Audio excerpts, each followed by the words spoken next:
بھارت کی طرف سے الزامات تسلیم کر کے ایک نئے عالمی کربلا کی طرف نہیں بڑھ رہا، یہ ایک صورتحال ہے۔ جبکہ دوسری طرف پوری مسلم دنیا پیٹرول کی قیمتیں بڑھانے، براک اوباما کو خوش کرنے اور نماز کے دوران پانچوں کے سائز جیسے مسائل میں الجھی ہوئی ہے۔ ناظرین، عالم اسلام کو فلسطین کے معصوم شہریوں کے لیے کیا کرنا چاہیے اور بھارت کے بارے میں ہماری کیا پالیسی ہونی چاہیے، یہ ہمارا آج کا موضوع ہے اور ہم ایک چھوٹے سے وقفے کے بعد اس پر گفتگو کریں گے۔ ہمارے ساتھ رہیے گا۔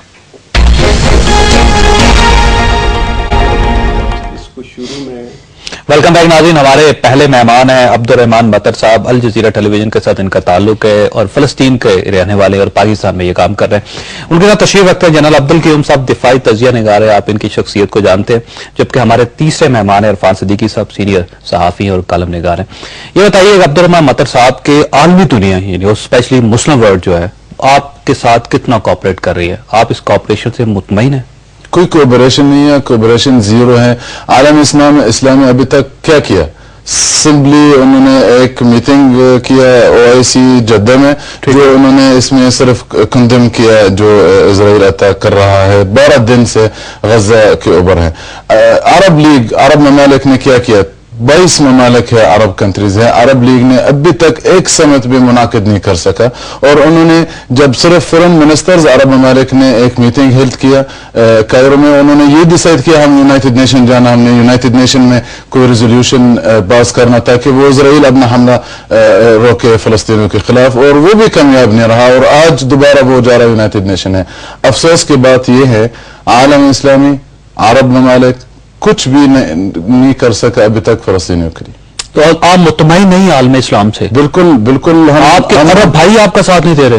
ہم افسوس فیل کر رہا ہے، ہمارا امید بہت زیادہ ہے عالم اسلامی سے، ہمارا امید ہی بہت زیادہ ہے، لیکن ابھی تک افسوس کی بات یہ ہے کہ ایسا کوئی ری ایکشن نہیں آیا عالم اسلامی سے یا عرب ممالک سے، جو ہمارا اوپر جو اٹیک ہو رہا ہے وہ بہت وحشانہ ٹائپ کا جو اٹیک ہو رہا ہے، اس کے لیول بھی ابھی تک عالم اسلامی سے یا عرب ممالک سے کوئی ایسا ری ایکشن نہیں آیا۔ اوکے جنرل صاحب، یہ ایک بڑی بے حسی ہے عالم اسلام میں، آپ نے دیکھا ہوگا کہ اس کے پہلے افغانستان کے اوپر اٹیک ہوا، وہاں لاکھوں لوگ مارے گئے، عراق کے اوپر اٹیک ہوا، وہاں لاکھوں لوگ مارے گئے، اب جو جارحیت وہاں پہ فلسطین میں ہو رہی ہے آپ اس کو اندازہ لگائی، انڈیا اور پاکستان کے حالات خراب ہو رہے ہیں، یوں محسوس نہیں ہوتا کہ بہت زیادہ دشمن جو عالم اسلام کے وہ عالم اسلام کی طرف بڑھ رہے ہیں اور ایک ایک کر کے ملک کو تباہ و برباد کر رہے ہیں؟ بالکل یہ ٹھیک ہے۔ دیکھیں دنیا میں آج جو یہودیوں کی تعداد ہے ٹوٹل وہ کوئی 14 ملین ہے، 1 کروڑ اور 40 لاکھ، ان میں سے صرف اسرائیل میں اور ایشیا میں تقریباً 5 ملین ہے، 50 لاکھ ہے، باقی جو 9 ملین ہے ان میں 7 ملین امریکہ میں ہے اور 2 یورپ میں ہے۔ یہ 1.5 کروڑ رفلی یہودیوں نے 1.5 ارب مسلمانوں کو آگے لگائے ہوئے، اور وجہ صرف یہ ہے کہ ہمارے اندر اتفاق نہیں ہے، نمبر 1 ہماری اپنی ذاتی کمزوری ہے،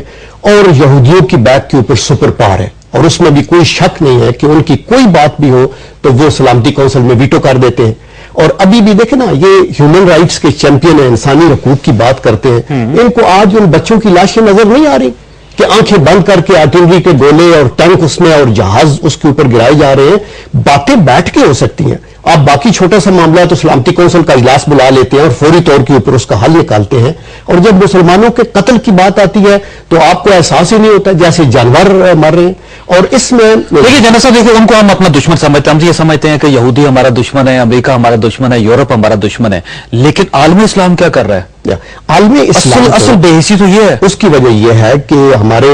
ملکوں میں آپ دیکھتے ہیں کہ زیادہ ڈیموکریٹک لیڈرز نہیں ہیں، جو لیڈرز ہیں بھی عرب دنیا کے اندر بھی باقی دنیا کے اندر بھی وہ امریکہ کی طرف زیادہ دیکھتے ہیں اور اپنے لوگوں اور اپنے مسائل کی طرف کم دیکھتے ہیں۔ ہمارے اندر یہ جو منافقت ہے اس نے ہمیں کہیں کا نہیں چھوڑا۔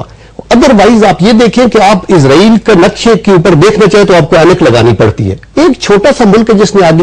ہم نہ ڈپلومیسی میں آگے جانا چاہتے ہیں سفارتکاری کے اندر، نہ ہمیں آپس میں اتحاد کر کے، آپ دیکھیں دنیا کی ساری ریسورسز یا مڈل ایسٹ میں یا سینٹرل ایشین ریپبلکس میں، یعنی یہ کانے ہیں سونے کی۔